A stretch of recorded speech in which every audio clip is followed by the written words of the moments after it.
Welcome to Teen Up, a podcast that digs deeper into the thoughts of teenagers' minds about the wonders of the world. If you're new here, I am your host, Isabella. And I'm Glenn. If you're not, welcome back. Here's a quick disclaimer. If we made any mistakes, please email us and tell us. Thank you.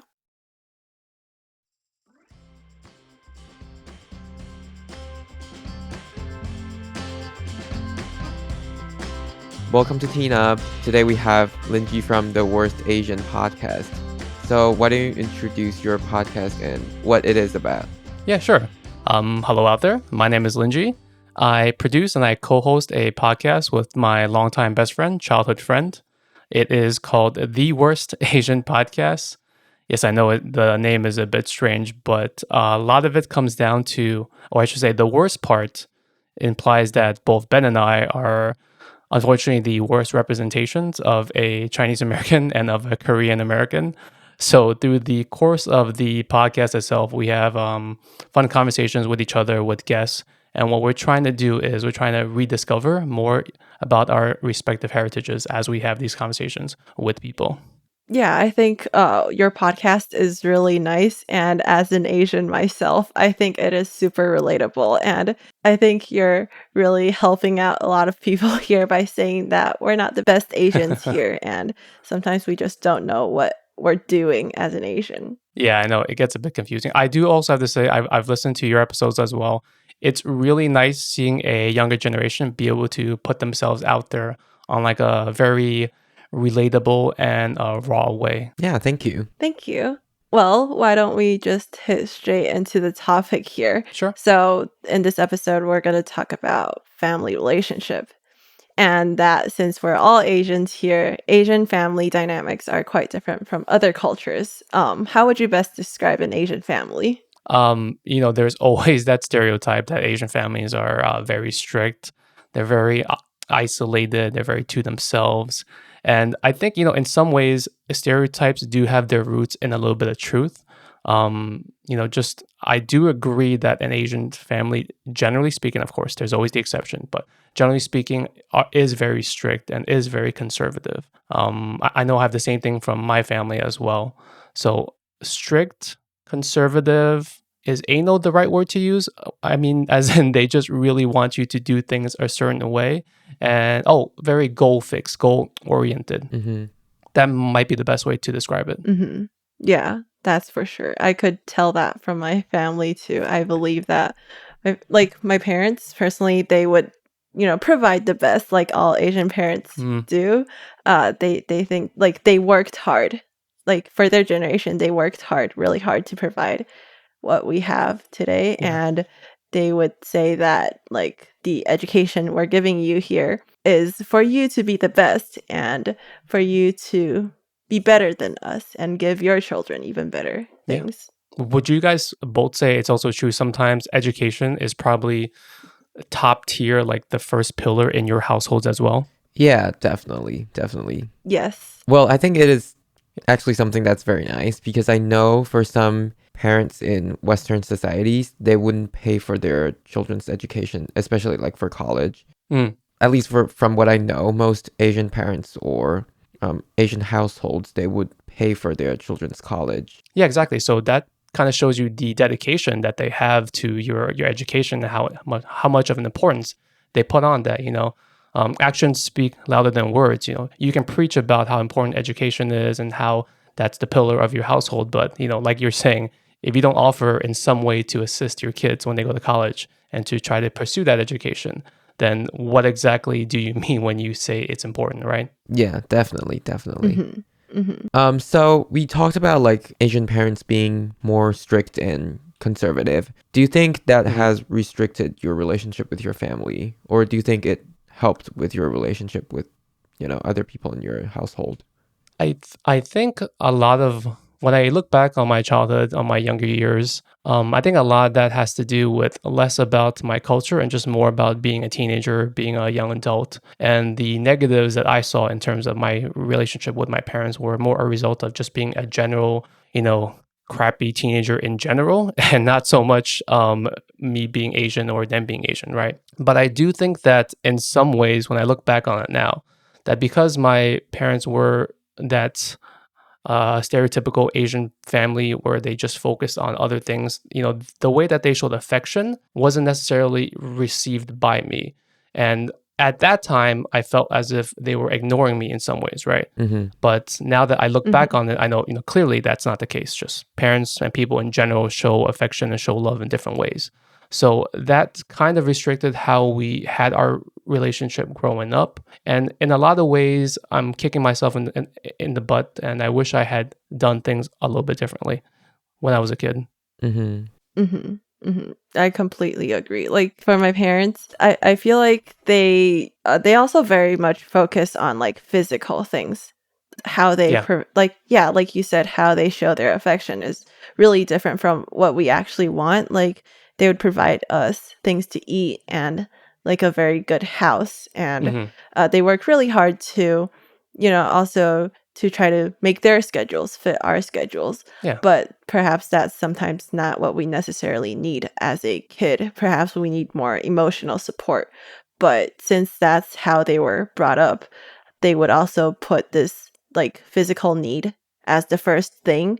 And that's the way that they would care for us. Do you feel that sometimes, and I don't want to speak for you, but do you get a lot of exposure to Western culture and to Western pop culture, media, stuff like that, where sometimes you see a more Western family showing their affection to their kids in a totally different way than what you had in your household? Has that in some ways kind of like warped, but I'm not saying warped with a negative connotation, but has that altered what you perceived as your parents doing compared to what you're seeing in media and everything else? I mean, it's definitely different from what I'm experiencing, like what I see on TV, movies.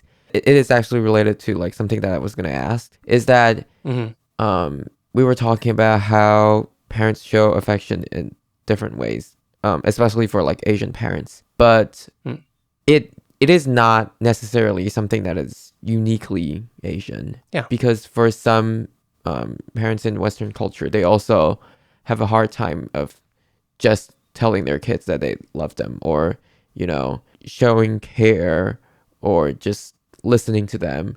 Instead, they provide with more physical things, like Isabella was saying, like a nice house. Maybe they buy them a nice car or have nice food or stuff like that. What do you say that makes this thing especially Asian? Like, why do people think it's something that is more Asian than other culture? Because it happens in other culture too. That's true. Yeah, exactly. I think the media clearly has its role in why it's more overblown, like what you're talking about. I think in some ways the fact that we as Asians ourselves kind of amplify that same stereotype, when we talk about it, when we joke about it, not that there's any harm in joking about it, right? But when we ourselves are talking about it, I think that helps to further strengthen that stereotype. But it is true. Most other cultures do have a version of that as well. But I think sometimes we, and I can't speak for where you guys are right now, but I think in America here, as first generation Asian Americans or as early generation Asian Americans, sometimes your sole purpose or your parents' sole purpose is to provide a foundation that your generation and then your kids' generation can build upon. And you have to imagine that if you're going to take yourselves out of your home country and just throw yourselves in a different country where you both don't know the language, the cultures, the norms, you're doing that because you care so much about building a legacy for your kids. And because you're so focused, and that is your singular goal in life, sometimes you ignore all the other stuff. And from the outside, that's maybe perceived as you care too much about money, or you care too much about careers. But I would argue that it's kind of the opposite, that you care so much about your kids and about giving them something that you're willing to uproot yourself, your personal life, and then spend the rest of your life with your head down and just trying to make as much money as you can, right? I would argue that is the ultimate sign of affection. Yeah, I think you brought up like a very great point there, saying that this definitely has something to do with immigration and going into a brand new environment, because it definitely takes a lot of courage to move across the world and start a family, and you're in this brand new environment that you don't really know the culture of it. So I would say that trying to at least like earn a lot of money to support your family is like the easiest thing. I mean, not necessarily easy, but it is the most obvious thing to do when you move across the world. Yeah. Mm-hmm. It's crazy because when I think about like my own parents, I'm not exactly sure how old you guys are, but I have a rough guess, right? I have a rough estimate. Just imagine like my parents were pretty much your age, maybe just a slight bit older, when they decided, okay, we're just gonna go to a totally different part of the world where we don't speak a different language, where we don't speak that language, and we're just gonna try to make it there with our young kid. I mean, just imagine you yourselves, like either now or just in a couple years, doing that and moving to a completely random country. It's so crazy just to think about that.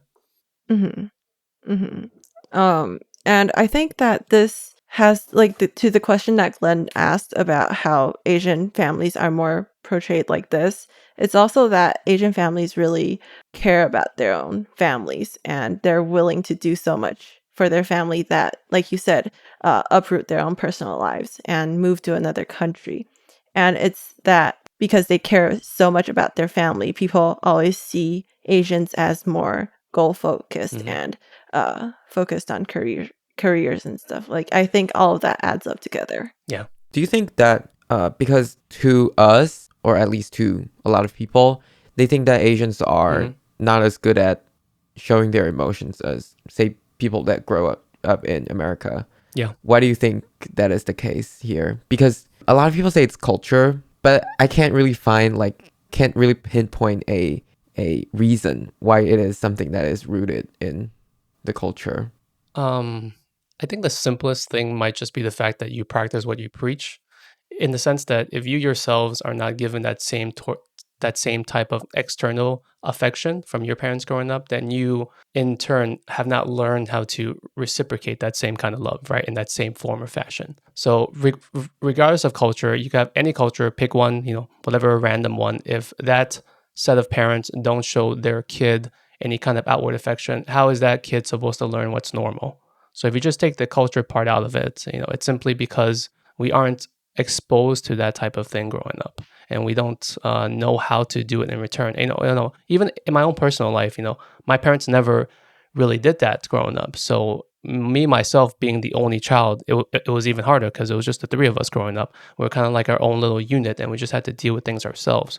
So now that I'm older, now that I'm married, now that I have a toddler of my own, I'm trying to be as outwardly expressive of my love as possible to my son, because I know that I didn't get it when I was a kid. And this is not to say anything negative about my parents per se, because I totally understand the situation they were in. But I want to teach my son that this is how you express love to someone, outwardly, verbally, and at the same time, of course, do the same things that my parents did in terms of just trying to provide a foundation for him as well. So, to your question, I think it just comes down to, if you're not shown something, then you don't know how to apply that in your own life as well. Mm-hmm. Then now that you know how to like show affection like the way that you want, do you do it to your parents, or will it feel weird because like you've never done that as a child? I mean, correct me if I'm wrong, like it feels weird for you guys at your age to like want to give your parents a hug, or like want to try to like be the first one to initiate the I love you question. It feels totally weird. Trust me. The older you get, it doesn't get less weird. It doesn't get less weird at all. It doesn't get easier. But I think when you get older, you accept the fact that it's gonna be a weird hug, and it's okay. Like you may hug your dad, you may hug your mom, and they just they're frozen. They don't know what to do. They can't hug you back. But I know that they appreciate it. When I tell my dad I care about him, or that I want to help him out and stuff like that, I know that he appreciates it in his own special way. So if you're doing it now, props to you. If you're not doing it, then when you start doing it, it's going to be awkward, but it's okay. It's okay. Things are always awkward with your parents, no matter how close you guys get. That's for sure. Well, is there anything that you would like to change about an Asian family's relationship? This is probably advice for, I guess, younger people in general, and maybe some alternate universe version of myself that's younger, but it's okay to ask your parents questions. And I don't mean like, Mm-hmm. can I have more allowance? Can I go out today? Can I do this and that? Should I go to this college? Mm-hmm. It's okay to have a genuine conversation, specifically with your Asian parents who are unwilling to open up themselves and who are unwilling to start that dialogue. Because you'll often be Mm-hmm. surprised how much your parents have to say and how much more you can build that relationship further if you just start asking simple questions. I've had times where I've been Mm-hmm. surprised that my dad did this and this in his life, or, just finding out the reasons why he moved to America or why he did this and that. And when you start Mm-hmm. going down that road, you realize that your family, your parents, your grandparents, they're all just regular people at the end of the day. They're just regular people trying their best. And when you see them as humans and you treat them as equals, then I think you discover a lot more about both yourself and about them as well. So I would tell people, especially in Asian households that are very quiet and are not very outwardly affectionate, sit down with your parents, see them through different goggles as regular people, and you'll be surprised. Mm-hmm. Mm-hmm. Mm-hmm. I think it's a beautiful way to put this. It is just a great advice to anyone, honestly. Have you guys tried that? Have you tried asking your parents like weird questions, like why you moved here, why you pursued this career, stuff like that? Honestly, like I'm very close with my family. I That's would great. say, like the words "I love you" come out like every single day to my siblings, my parents. I know it's kind of weird that like I do this very, very often, for kids our age, for people our age. But I think I don't really talk to my parent, especially my dad. I don't really talk to Mhm. him about like really deep stuff, and with him it's more like educational, and Yeah. because he is, I would say that like the way he talks to us sometimes is more like a professor instead of like a dad who has emotions. But I would learn more about my dad through my mom, because my mom is like a very emotional person, and she would express her own feelings, and she also helps me like understand more about my dad's feelings and emotions. Like sometimes I can not tell if my dad's like happy or Mhm. sad or whatever, but my mom could, so she would tell me. So I think that's somewhat like better than other people, hopefully. I will say that just Yeah. based on the little bit that you're telling me, I can without a doubt tell you you're doing better than most kids are right now, or you're definitely doing better than what me and my generation did in terms of just trying to like Mhm. be with their family. Yeah, I wouldn't say like my family is Mhm. terrible, but Hmm. we wouldn't say like I love you all the time. At least not for me.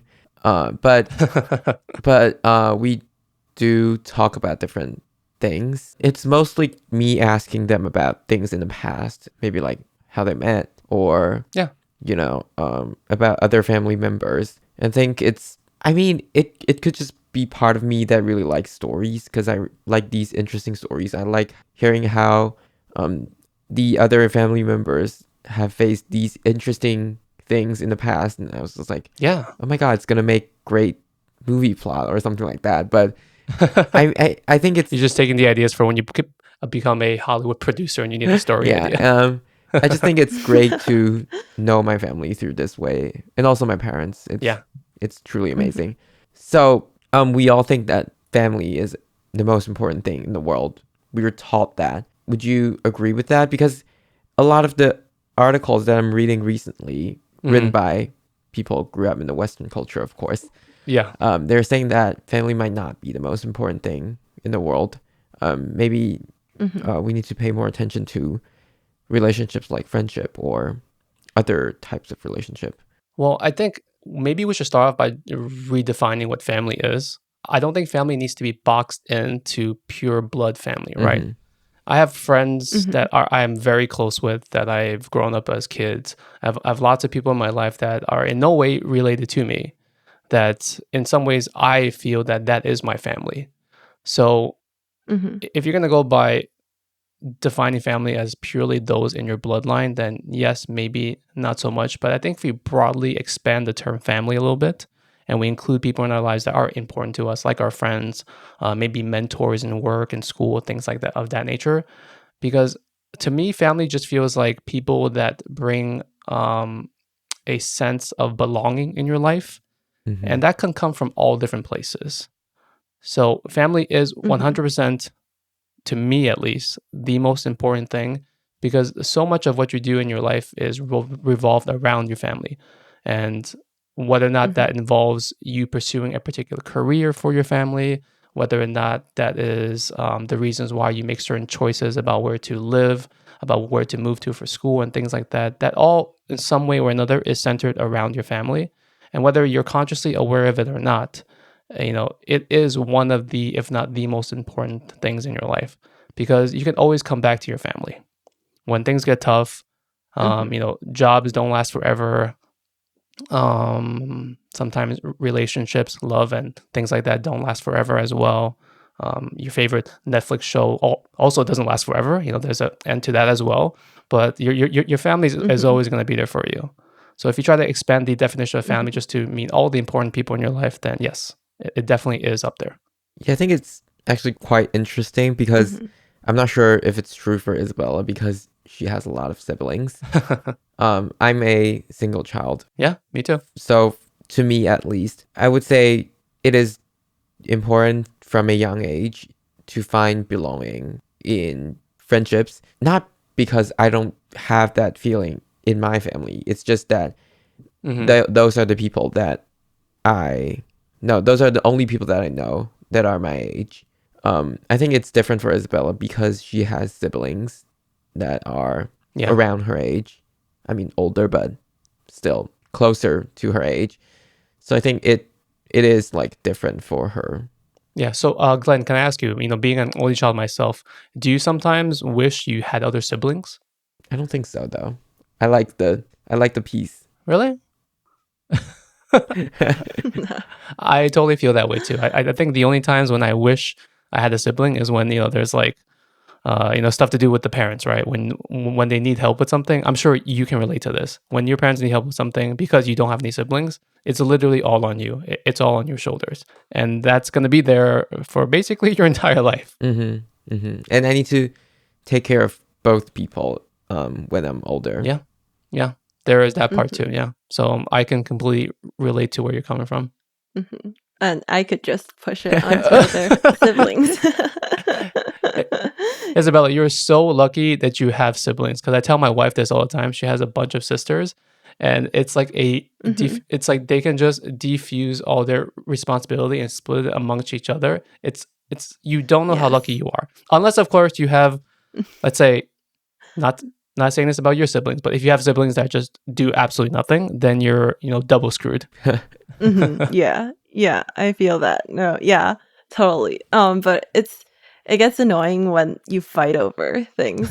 like you don't want to do this chore, and then they put it until the end, like when mom comes home and mom gets mad and we blame each other, and it's just another fight. But yes, it is great that we're able to split up our responsibilities and like do different chores on different days. And yeah, I like that part a lot too. That's good to hear.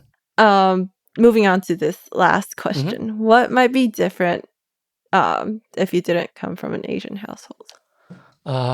Alternate version of myself in a different universe. I thought about this question when you sent it to me, but it's really, really hard. Part of it comes down to I live in Queens, New York City, which is a very, very diverse, very heavily Asianly populated place. So even growing up when I was a kid, I was, for the most part, exposed to lots of Asian cultures. I think I could answer this question maybe a little bit better if I had more exposure to other non-Asian cultures growing up and be able to compare and contrast it that way. But unfortunately, or fortunately, depending on how you want to look at it, I was mainly exposed to other Asian cultures. So what I saw as the norm in my household typically was the norm in my friends and schoolmates' households as well. So I don't have a good way of comparing that. I do want to say, and I don't know if this is true or not, that I do value family more because I felt like there was a strong tie with my Asian household, that I saw the things they were sacrificing for me, and then later on I was better to understand that. So I feel like my personal relationship with my parents has been bonded by the fact that there are, struggles of being a first generation Asian American household.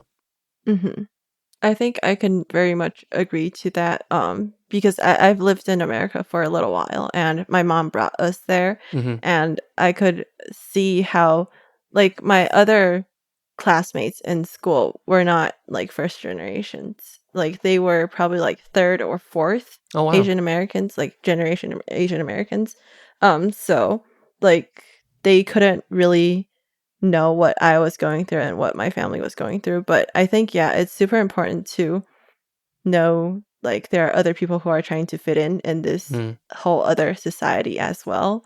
Well, I think it's really interesting how you said that in Queens there are a lot of other people who has the same experience as you, and I think that's a really lucky thing because like I remember back then like I couldn't speak English back then and people couldn't they didn't know what I was going through. I mean, I was in elementary school and probably nobody understood anything.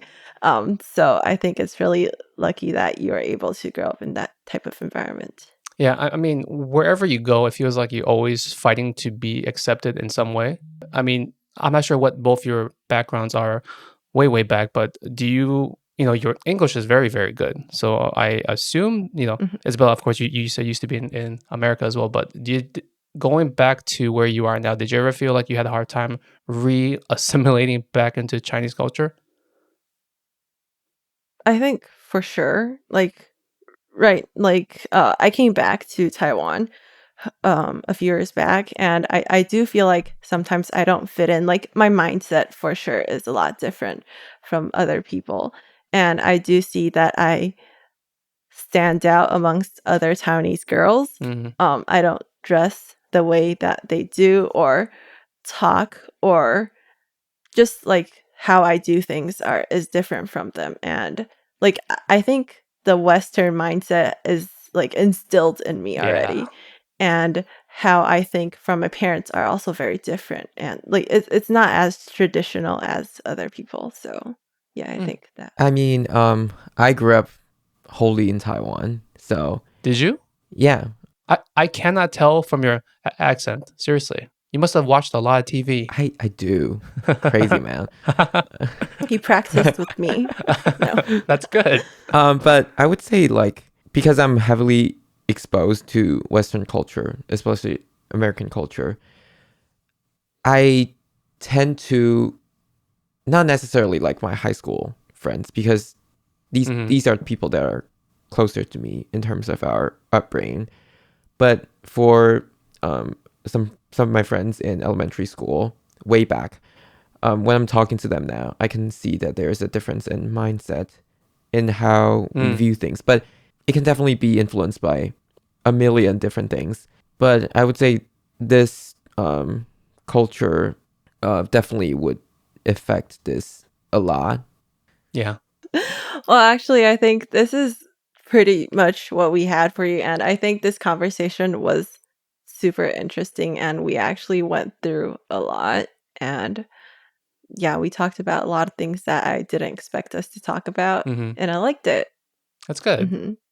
I do want to say I appreciate you both having me on. I was listening to your stuff and I'm checking out your stuff and you guys give me hope that not all young people are screwed because sometimes I see in media and I see on the internet and I think, what is this generation doing with themselves?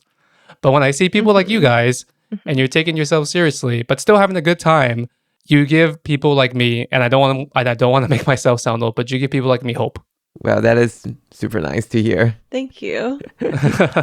Well, do you have anything that you would like to say to our audience today? Oh, to all the young people out there, or to the old people, you're never too old to realize this, but don't take yourself too seriously. Life is only a certain amount of time. It's finite, of course. Everything is finite.